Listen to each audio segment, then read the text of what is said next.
परंपरा के अनुसार काम करेंगे। मेरा नाम राजेश कुमार धीमान है और मैं मटियाला में रहता हूँ, रहने वाला हिमाचल प्रदेश से हूँ। और इस बिजनेस में मुझे मेरे कमाल के अपलाइन हैं और वो कमाल की पर्सनालिटी है। विनोद कुमार स्कूल में पेशे से टीचर हैं, वो उन्होंने मुझे ये बिजनेस इंट्रोड्यूस कराया। तो रही बात प्लान की, बहुत सारा टाइम वेस्ट नहीं करेंगे क्योंकि मेरा टाइम ज़्यादा ज़रूरी नहीं है, सर का टाइम हमें लेना है। प्लान के ऊपर चलते हैं कि प्लान है क्या, असल में बिजनेस प्लान है क्या। तो हम लोग ना इसे बिजनेस कहते हैं, लेकिन ना लोग, अधिकतर लोग ये मान नहीं पाते हैं कि क्या वो बिजनेस कर भी पाएंगे। इंपॉर्टेंट पार्टी होता है क्योंकि बिजनेस का एक ट्रेडिशनल फॉर्म हमारे दिमाग में है, वो ये है कि खूब सारे पैसे लाओ, कोई एक सेटअप बिठाओ और वहाँ पैसे लगाओ और फिर जो है उससे बिजनेस करो। लेकिन हमारा मॉडल थोड़ा डिफरेंट है, यहाँ पर पैसे लगाने की ज़रूरत नहीं पड़ती, ये कुछ ऐसा मॉडल है। तो इसमें जब हम शुरुआत करेंगे तो थोड़ा सा एक बात को समझेंगे कि हम लोग पैसा कमाते हैं सभी लोग कहीं ना कहीं से, लेकिन पैसा कमाने के जो हमारे सोर्स हैं, हम उन इनकम सोर्सेज के बारे में बात करेंगे। तो वो इनकम सोर्सेज हमारे दो तरह के हो सकते हैं, एक हो सकता है एक्टिव इनकम सोर्स और एक हो सकता है पैसिव इनकम सोर्स। जब बात करते हैं हम एक्टिव इनकम सोर्स की, तो हम सब लोगों का ध्यान पैसा कमाने के लिए सिर्फ इसी तरफ जाता है, यही हमने देखा है बचपन से। सब लोग काम करने के लिए जा रहे हैं और वहां से पैसा कमा रहे हैं। लेकिन एक्टिव इनकम सोर्स में एक बड़ी प्रॉब्लम क्रिएट होती है कि वहां पर हम सिर्फ अकेले होते हैं और हम जितना काम कर पाते हैं उतना ही पैसा कमा पाते हैं। अगर हम काम पर जाएं, ये कब ऑन होता है? ये ऑन होता है हमारे होने से, हमारी प्रेजेंस से। अगर हम प्रेजेंट हैं वहां पर तो ये ऑन है, अगर हम एब्सेंट हैं तो ये क्या है, आप ऑफ है, यहाँ से पैसा फिर नहीं आएगा। इसीलिए इसको एक्टिव कहते हैं। अगर हम एक्टिव हैं तो पैसा आ रहा है, हम एक्टिव नहीं है तो पैसा नहीं आ रहा है। एक दूसरी चीज होती है जिसे कहते हैं passive form of income. Passive form income के बारे में जब हम बात करते हैं लोगों से तो उनको ये पता नहीं होता, लेकिन अमूमन ऐसा होते हुए देखा गया है। गांव देहात के जमींदारों ने अपने प्लॉट पर बिल्डिंग बना दी, उसे किराए पर दे दिया और बैठकर उसका किराया खा रहे हैं। उन्होंने पहले मेहनत कर ली और उसके बाद वो जिंदगी भर उसका मजा ले रहे हैं। ऐसा ही गांव देहात में दूसरी जगह देखें तो बगीचा लगा देते हैं लोग, आम का बगीचा, अमरूद का बगीचा। शुरुआत में जब वो पेड़ लगाते हैं तो उसमें उनको समय लगता है, लेकिन एक बार जब वो ऐसा वो कर देते हैं तो उसके बाद उनकी पीढ़ियां भी उससे फल खा रही होती हैं और उसका मुनाफा ले रही होती हैं। पैसिव सोर्स ऑफ इनकम क्या होता है? यहाँ पर प्रेजेंट और एब्सेंट की कोई जरूरत नहीं होती, यहाँ पर पानी आता रहता है जैसे कि एक नदी में बहता रहता है ग्लेशियर से, उसी तरह से इनकम हमारे पास आती रहती है थ्रू आउट लाइफ। ये एक ऐसा बिजनेस है, लेकिन इसके लिए हमारे पास कोई सोच ही नहीं थी, हमें किसी ने बताया ही नहीं। लेकिन जैसे ही हम लोग ऐसे व्यक्ति से मिले जिसने हमें इसके बारे में बताया, तो पहले तो हमने विश्वास ही नहीं किया कि ऐसा कुछ होता भी है, क्योंकि उनको पता है कि बाग लगाने के लिए भी जमीन चाहिए और बिल्डिंग बनाने के लिए पैसा जमीन चाहिए। लेकिन हमारे पास एक ऐसा तरीका है जिस तरीके से हम ये काम कर सकते हैं। ज्यादातर जो इन्वेस्टर्स होते हैं और जो बिजनेसमैन होते हैं वही ये काम करते हैं, क्योंकि वो लोग क्या करते हैं, पैसा लगा देते हैं और उसके बाद पैसा कमाते हैं। लेकिन एक्टिव सोर्स ऑफ इनकम की बात करें तो जितने भी हम सैलरीड लोग हैं, जो सैलरी लेते हैं, कहीं नौकरी करते हैं, या जो सेल्फ एम्प्लॉयड हैं, जो अपना खुद का कोई धंधा करते हैं, वो लोग इस श्रेणी में आते हैं। तो ये कुछ रॉबर्ट कियोसाकी का बनाया हुआ एक क्वाड्रिलेटरल था, जिसके अंदर कि हमें क्या बताया गया था, कुछ ऐसे करके था कि यहाँ पर है एम्प्लॉय और यहाँ पर है सेल्फ एम्प्लॉयड, ये है बिजनेसमैन और ये है इन्वेस्टर्स। हमारे विश्व में पूरे में देखा जाए तो लगभग 90% के आसपास जनसंख्या इस पर काम करती है और केवल 10% ही ऐसे हैं जो इस पर काम करते हैं। ये आंकड़ा कुछ अलग हो सकता है, लेकिन समझाने का एक मेथड है। इसमें क्या चीज हो जाती है कि ये वाला जो सिस्टम यहाँ जो देखते हैं, हमारे पूरे विश्व की लगभग 90% के आसपास की जो इनकम है वो इन लोगों के हाथ चली जाती है और हमें केवल से 10% इनकम से ही संतुष्टि करनी पड़ती है। तो ऐसा, ये सिर्फ एक समझ है, अब इसको कैसे बदलेंगे ये हमारे ऊपर है। आप इसको भी थोड़ा सा एक्सप्लेन कर देंगे ना तो थोड़ा इजी रहेगा जो लोग। जी जी जी ठीक है मैं कर देता हूँ सर। देखिए क्या होता है कि पूरे विश्व की जनसंख्या का बहुत थोड़ा सा भाग इतनी ये क्षमतावान होता है या इस चीज को करने के लिए क्षमता प्राप्त किए हुए होता है कि वो बहुत बड़े हिस्से को, बहुत बड़े हुजूम को अपने अंडर रखकर काम कराते हैं। ये लोगों से काम कराते हैं। जब लोगों से काम कराया जाता है, कैसे काम कराया जाता है? एक बिजनेस ऑर्गेनाइजेशन है, उसका एक अकेला मालिक है, उसने 100, 1000, लाख लोगों को अपने साथ अपने बिजनेस में एम्प्लॉय किया हुआ है। एक्टिविटी एक है, लेकिन वो ग्रुपिंग के हिसाब से काम करते हैं, लेकिन वो हमारा अधिक समय इस्तेमाल करके और खुद मुनाफा ज्यादा कमाते हैं। हम वहाँ क्या करते हैं कि जब भी हम काम करते हैं, किसी जगह एम्प्लॉयड होते हैं, तो हम अपने दिन के 10 घंटे उसको दे कर आते हैं, तो हम अपने 10 घंटे उन्हें बेचते हैं, और ये लोग वो 10 घंटे खरीदने वाले लोग होते हैं। अगर इनके पास मान लिया जाए एक बिजनेस हाउस में 1000 लोग हैं और हर एक व्यक्ति 10 घंटे,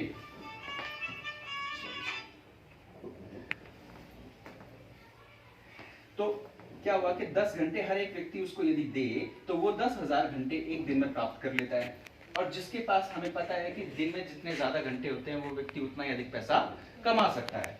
तो अगर उसके पास 10,000 घंटे हुए एक दिन में, जबकि हर एक व्यक्ति के पास 24 ही घंटे होते हैं, तो अमीर वो बनेगा या हम? तो ये बिजनेसमैन ऐसा काम करते हैं, और इन्वेस्टर्स तो इससे भी बड़े होते हैं। बिजनेसमैन अपने पास लोगों को एम्प्लॉय करते हैं और उनके घंटे की कीमत उनको चुका देते हैं और उनसे काम ले लेते हैं।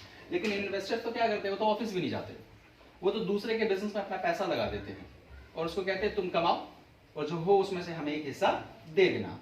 तो ये कुछ और भी बड़े खिलाड़ी लोग होते हैं।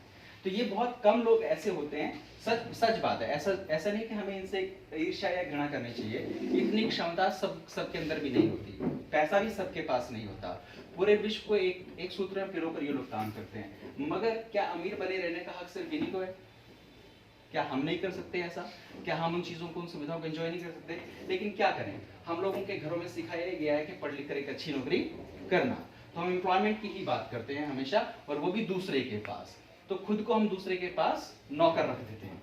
तो इस प्रकार से यहाँ पर जो है हमारे विश्व की बहुत बड़ी आबादी हमेशा ही नौकरी पाने के लालच में काम करती रहती है, वो कभी अपना काम नहीं करती है। तो ये फर्क हो जाता है, जिसकी वजह से उनके पास, क्योंकि उन्होंने वो रिस्क नहीं लिया ना, इसीलिए उनके पास इनकम का कम हिस्सा जाता है।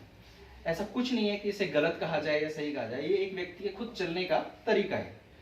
तो वो अपने आप को कहाँ पाता है। अब बात ये है कि अगर इनकम का बड़ा हिस्सा चाहिए तो हमें इस ग्रुप में आना होगा, अगर हमें छोटे हिस्से से संतुष्टि करें तो इसमें आना होगा।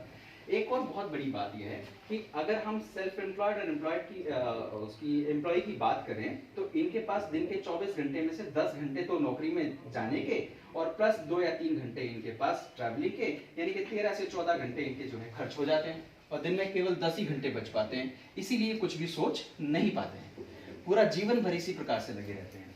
बात करें सेल्फ एम्प्लॉयड की, जैसे एक दुकान खोल ली गई, कोई अपनी छोटी फैक्ट्री खोल ली गई, तो एक व्यक्ति कहता है मैं बिजनेसमैन हो गया। वो बिजनेसमैन नहीं होता।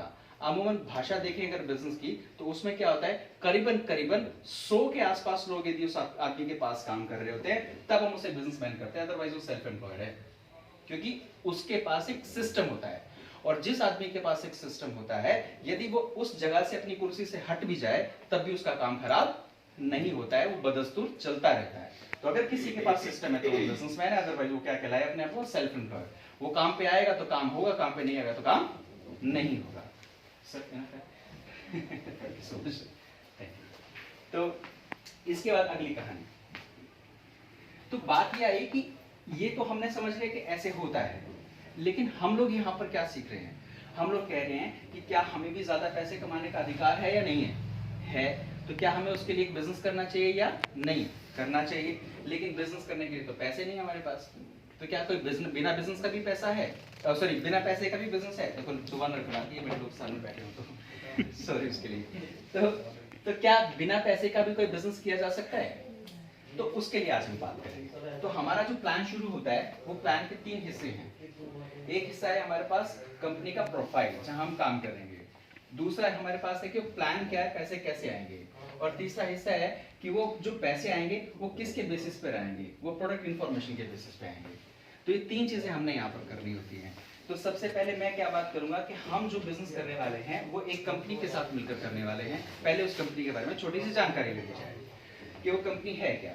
हमारे पास एक कंपनी है जिस कंपनी का नाम है फैशन शूटिंग्स प्राइवेट लिमिटेड। जो फैशन शूटिंग्स प्राइवेट लिमिटेड है, ये राजस्थान भीलवाड़ा में स्थित है। और राजस्थान भीलवाड़ा कहाँ है सर? हिंदुस्तान में। ये हमारे भारत की अपनी कंपनी है, एक स्वदेशी कंपनी है। और ये कंपनी के बारे में बात करें तो 1977 से इस कंपनी ने अपनी शुरुआत की। एक व्यक्ति हैं जिनका नाम है टीसी छाबड़ा जी, जो हम सबके लिए आदरणीय हैं। क्या हम एक बार ऐसे व्यक्ति के लिए जिसने कि रिवोल्यूशनरी काम शुरू किया, उसके लिए ताली बजा सकते हैं? तो 1977 में इन्होंने काम शुरू किया धागा बनाने से। 1986 में आते आते इन्होंने एक कपड़ा की मिल लगाई, और कपड़ा मिल लगाने के बाद 1988 में इसे रजिस्टर करा दिया as private limited company, fashion shootings private limited.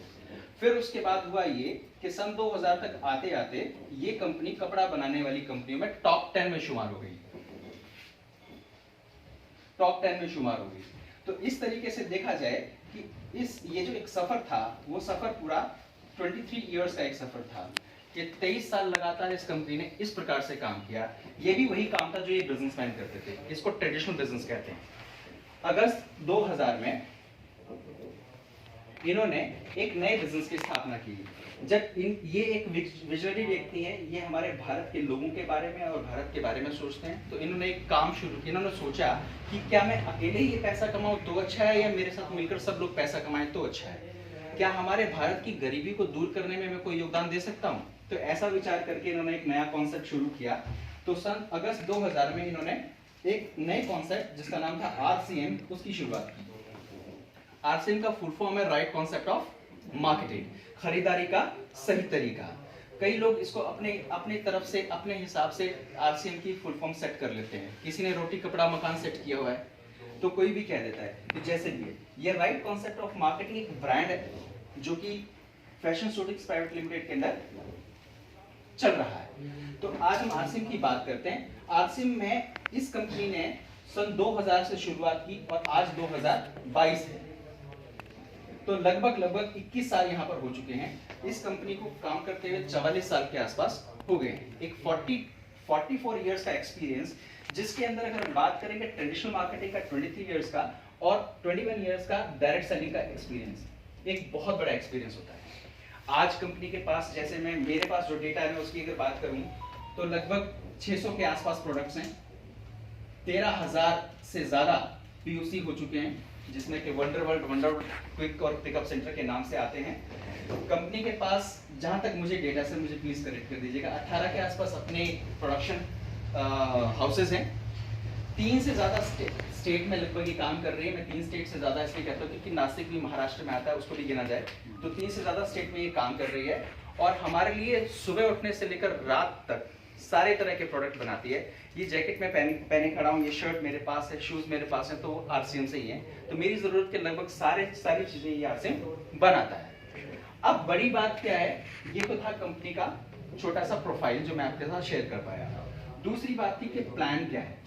हमने कहा कि हम बिजनेसमैन बनेंगे, तो वो प्लान क्या है उसके बारे में थोड़ा सा बात करते हैं। क्या मैं इसे रब कर सकता हूँ?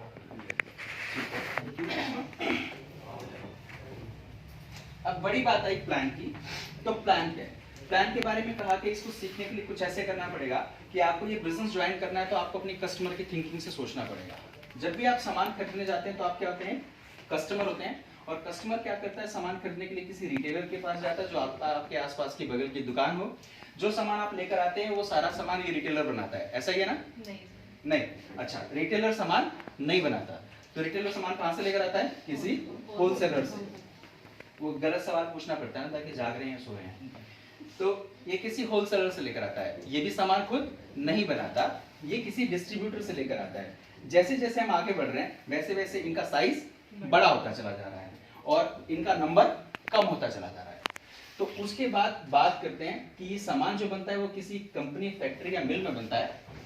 ठीक है, कंपनी, फैक्ट्री या मिल में ये सामान बनता है और वहां से हम तक पहुंचने के लिए ये पूरे चैनल का इस्तेमाल किया जाता है। बीच में एक एजेंट होता है जिसको कैरिंग एंड फॉरवर्डिंग एजेंट कहते हैं, CNF। तो मैं सिंपली एजेंट लिख देता हूँ। तो सामान कंपनी बनाती है। कंपनी का काम क्या है? सामान को बनाना। ग्राहक का काम क्या है? सामान को खरीदना। और उसके बाद ये जो चैनल है इसका क्या काम है? पहुंचाना। ये सामान को पहुंचाता है। फिर बीच में एक और सिस्टम होता है, वो सिस्टम होता है हमें उस सामान के बारे में बताने वाला, उसको कहते हैं एडवर्टाइजमेंट। तो एडवर्टाइजमेंट क्यों होती है? क्योंकि कोई आदमी जब बाजार से, दुकान से कोई सामान खरीदता है तो नाम लेकर बोलता है। उसको नाम कहां से पता लगता है? कहीं ना कहीं विज्ञापन होता है, होर्डिंग, पैम्फलेट, अखबार, टीवी, आजकल यूट्यूब भी हो गया है, तो उन जगहों से देखते हैं। तो एडवर्टाइजमेंट का काम क्या होता है? सामान को बताना। तो ये एक पूरा सिस्टम हुआ, इसको मार्केटिंग सिस्टम कहते हैं। बनाना, बताना, पहुंचाना और खरीदना, ये 4 चीजें यहाँ पर शामिल होती हैं। लेकिन यहाँ से होता क्या है कि अगर कोई कंपनी 100 रुपए में सामान बनाए, उसका सामान बनाने का खर्चा, उसका प्रॉफिट उसके अंदर शामिल हो, तब भी ये सामान हम तक पहुँचते 200 रुपए का हो जाता है। ये सिर्फ एक डेमोन्स्ट्रेशन है, हम समझ सकते हैं कि ऐसा होता होगा कि 100 रुपए का सामान यहाँ तक पहुँचते 200 का हो जाता है। डिफरेंस आया 100 रुपए का। वो 100 रुपए की एक स्टडी कहती है कि उसमें से 40% इनके बीच में, यानी 40 रुपए इन लोगों को मिल जाते हैं और 60 रुपए जो है वो इन लोगों के बीच में बढ़ जाते हैं। अब देखिए, एडवर्टाइजमेंट से पता लगता है कि कोई सामान है, जैसे हम लोग अमूमन थोड़ा सा उपहास के रूप में ले लेते हैं कि लक्स लगाने से हम सब लोग गोरे हो जाते हैं। क्या ऐसा है? नहीं। तो इन बातों से पता लगता है कि जो एडवर्टाइजमेंट है अधिकतर झूठे होते हैं, गलत होते हैं। वो जो प्रचार हमें करते हैं वैसा नहीं होता। मान लिया जाए वो सच भी है, लेकिन उसमें एक बात कही जाए कि जो व्यक्ति या जो अभिनेत्री या अभिनेता उसकी ऐड कर रहे होते हैं, क्या वो उस सामान का इस्तेमाल करते हैं? नहीं। तो हम कह सकते हैं कि वो झूठ है, वो सच नहीं है। तो एक सबसे बड़ी बात होती है कि यहाँ पर एक गलती है कि क्या होता है, यहाँ पर झूठा प्रचार होता है और झूठे प्रचार के साथ साथ हमें 100 का सामान 200 में मिल रहा है, इसलिए सामान भी कैसा होता है? महंगा होता है। तीसरी बड़ी बात है कि बिजनेस है, दो एक डायलॉग है कि धंधा है गंदा है चाहे कैसा भी है, ये करते हैं। अब कभी कभी हमें पता लगता है कि कंपनियों को पता होता है कि सामान आ रहा है बन के 100 टन और बट रहा है 500 टन, तो ये कैसे हो जाता है? मिलावट से। तो बहुत सारी बात होती है कि यहाँ पर क्या है, मिलावट की भी संभावना होती है। और मिलावट के साथ साथ यदि इनकी हौसले और अधिक बुलंद हो तो पैकेट असली और सामान कैसा हो सकता है? नकली। और ये नकली और मिलावटी सामान खा के हमारी सेहत बहुत अच्छी हो सकती है? नहीं हो सकता। अच्छा, जाग रहे हो? हमारी सेहत बहुत अच्छी नहीं हो सकती, हम बीमार पड़ सकते हैं। उसकी वजह से हमारा एक और खर्चा शुरू हो सकता है, कहाँ? डॉक्टर्स का। तो इस प्रकार से ये इसकी कमी हुई।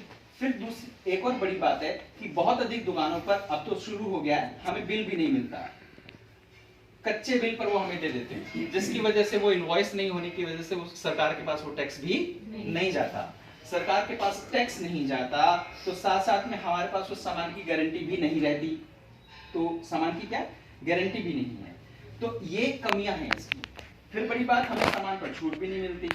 उसके बाद एक और बड़ी बात है कि हमारा खर्च केवल खर्च ही रह जाता है। एक बात कही जाती है, अगर 10,000 रुपए का हम सामान लेकर आते हैं तो सामान हमें केवल कितने का मिलता है? 5,000 का। और 5,000 रुपए हम इनके लिए चैरिटी करके चले आते हैं। तो ये देखा जाए कि हमारे पैसों से ये लोग अमीर होते चले जा रहे हैं। कोई बुराई नहीं है, सामान हम तक पहुंच रहा है, लेकिन क्या हम इसमें से अपने लिए पैसे नहीं निकाल सकते? जब हमें पता लगता है कि ये चीजें हो रही हैं तो इसको हम बुराई नहीं कह सकते, बुराई है। 1959 में एक नया तरीका ढूंढा गया, उस तरीके को कहा गया डायरेक्ट सेलिंग। अब डायरेक्ट सेलिंग क्या चीज होती है कि आप, एक कंपनी है, सामान बनाते हैं, ग्राहक एक सामान खरीदता है, कंपनियां ग्राहक के आसपास कहीं एक एक्सक्लूसिव स्टोर खोल देती है, एक आउटलेट खोल देती है और वहां से कहती है यहाँ से खरीद लेना, हम इन बिचौलियों को हटा देते हैं, आपकी ये परेशानियां खत्म हो जाएंगी। परेशानियां कुछ नहीं खत्म हुई, मिलावट की परेशानी तो खत्म हो गई, लेकिन बाकी सारी वैसे के वैसे ही हैं।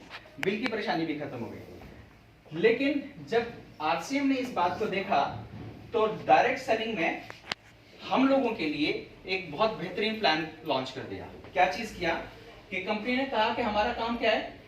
बनाना। चलो एक काम करते हैं, पहुंचाने का काम भी हम कर लेते हैं। आपका काम क्या है? खरीदना, करते रहिए, और आप एक काम और करना शुरू कर दीजिए, बताना। क्या शुरू कर दीजिए? बताना। तो अब ये हुआ कि पहुंचाने का काम कंपनी ने किया तो ये हट गए, बताने का काम हमने किया तो ये हट गए। तो हमें फायदा क्या हुआ? फायदा ये हुआ कि पहली बात, यूज करने वाला बताएगा तो प्रचार कैसा होगा? सच्चा प्रचार होगा। दूसरी बात, बिचौलिए हट जाते हैं तो सामान की कीमत में कहीं ना कहीं कमी आती है। ये कंपनी हमें क्या करती है, यहाँ पर हर एक प्रोडक्ट के ऊपर देखा जाए तो 10% से लेकर 20% के आसपास की हमें हर बार क्या मिल जाती है? छूट मिल जाती है। तीसरी बड़ी बात, जब बिचौलिए हट जाएंगे तो सामान के अंदर मिलावट नहीं होगी। वो प्रेम से कैसे बोलते हैं, ये गाय है, उस गाय का दूध मिला हमें, तो गाय का दूध देने के लिए दूधिया आया, तो हमने देखा दूध में क्या है? पानी। दूध में क्या है? पानी। हमने उससे पूछा कि भैया इस दूध में पानी है, तो कहता है जी गाय ने आज ज्यादा पानी पी लिया था। तो क्या ये तो सच नहीं हो सकता ना? तो इसका मतलब पानी किसने मिलाया? दूधिया ने। हमने क्या किया? दूधिया को हटाया, गाय अपने पास बांध ली, तो दूध कैसा मिलेगा? प्योर मिलेगा। तो ये एक बड़ी बात हो गई कि यहाँ पर सामान कैसा मिलेगा हमें, सामान मिलेगा हमें शुद्ध, मिलावट रहित। और सामान शुद्ध होता है तो शुद्ध को हम क्या कहते हैं, असली। अगर ये वाली बात होती है तो खास बात क्या है कि हम लोगों को बीमार हम नहीं पड़ेंगे, बीमारियों से हमारा बचाव हो जाएगा और हमारी सेहत कैसी रहेगी, बढ़िया, डॉक्टर का खर्चा बच जाएगा।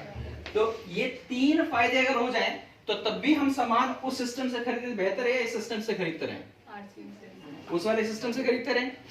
अब बड़ी बात आई कि तो डायरेक्ट सेलिंग था, लेकिन इस डायरेक्ट सेलिंग में चौथी चीज यहाँ पर क्या आ जाएगी, आपके पास पक्का बिल मिलेगा आपको, जीएसटी वाला, ठीक है।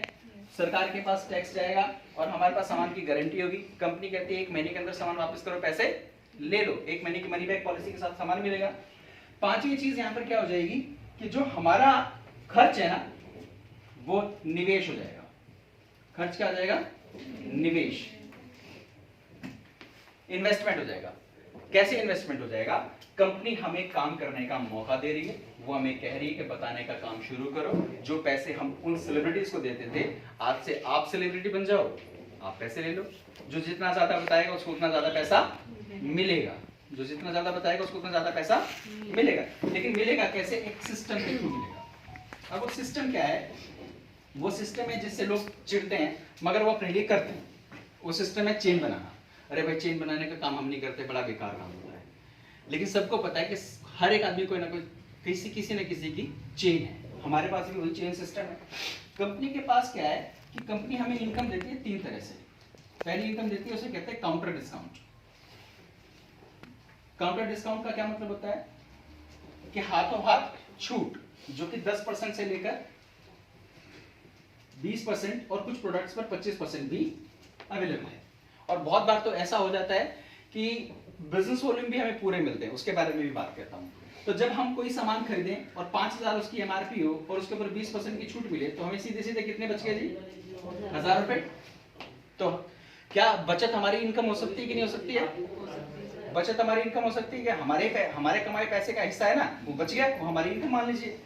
दूसरी चीज यहाँ पर क्या होती है, उसे कहते हैं क्या, cashbacks. Cashback on self purchase, cashback on self purchase.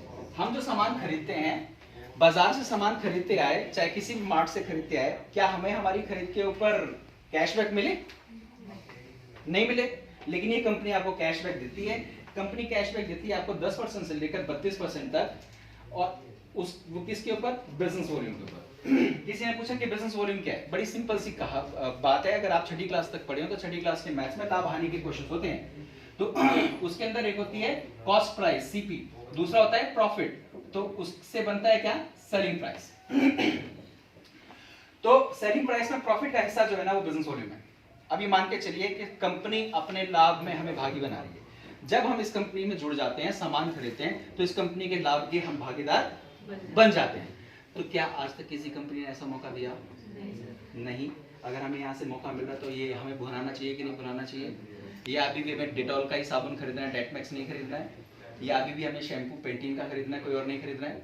देखिए जो कंपनी यहाँ पर दे रही है वो बाहर के प्रोडक्ट नहीं, कंपनी के अपने प्रोडक्ट हैं। तो 100% श्योरिटी दो बिना सुने। कंपनी 100% तो क्या कर रही है, हम लोगों को मौका दे रही है कि यहाँ पर आकर पैसा कमा लो। प्रोडक्ट वही है, शुद्ध प्रोडक्ट मिल रहे हैं, असली प्रोडक्ट मिल रहे हैं। और एक कंपनी अगर आपको इनवॉइस देती है तो उसके साथ में क्या दे देती है, शॉर्टेज दे देती है कि ये सामान खराब नहीं हो सकता। बड़ी बात ये। तो तीसरी इनकम हम बात करते हैं, तीसरी इनकम क्या आती है, वो तीसरी इनकम होती है परफॉर्मेंस बोनस। परफॉर्मेंस बोनस, और वो भी किससे, टीम से, जो कि डिफरेंस बेसिस पे मिलता है। अभी मुझे लगता है इतना ही समझ लेते हैं, ये इनफ है। इसके बाद परफॉर्मेंस बोनस कितना होता है, कैसा होता है, वो बाद का काम है। लेकिन फिलहाल ये समझ और मान लेने की बात है कि यदि कोई कंपनी हमें सेलिब्रिटी की जगह रख रही हो तो छोटी मोटी बात नहीं है। जिस सामान का प्रचार करने के लिए कंपनी ने हमें अपॉइंट कर दिया और वो भी हमारी मर्जी से, तो वो हमारे लिए बहुत बड़ी बात हो गई। और अपॉइंट करने के बाद हम लोगों पर छोड़ दिया कि आप कितना पैसा इससे कमा सकते हैं, कितना पैसा कैसे आ सकता है, ये बैठ कर किसी कैलकुलेशन की जा सकती है। अगर उस पार्ट को यहाँ पर लिया जाए तो ये बहुत बड़ा और लंबा हो सकता है। लोग हमेशा हमसे कहते हैं कि ये प्रोडक्ट अच्छे नहीं है, प्रोडक्ट बुरे हैं, तो आप और हम उनसे सवाल कर सकते हैं। आप किसी सवाल का जवाब दें, उससे बेहतर ये है कि आप उल्टा उससे सवाल कर लें कि कौन सी कंपनी का सामान बेहतर है और क्यों। वो खुद नहीं बता पाएगा, कारण क्या, उसको पता ही नहीं, क्योंकि वो सामान को कैसे देखते हैं, टीवी से देखकर खरीद के लाते हैं। उनसे पूछ लो कि सामान में क्या इंग्रेडिएंट्स हैं, उसको नहीं पता। जितना आपको पता है उससे ज़्यादा तो उसको नहीं पता।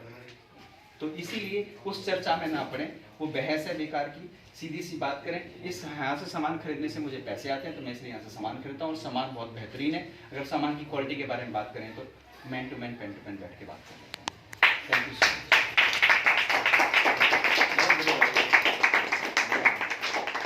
और अब सर आपको बुलाना तो मेरे लिए भी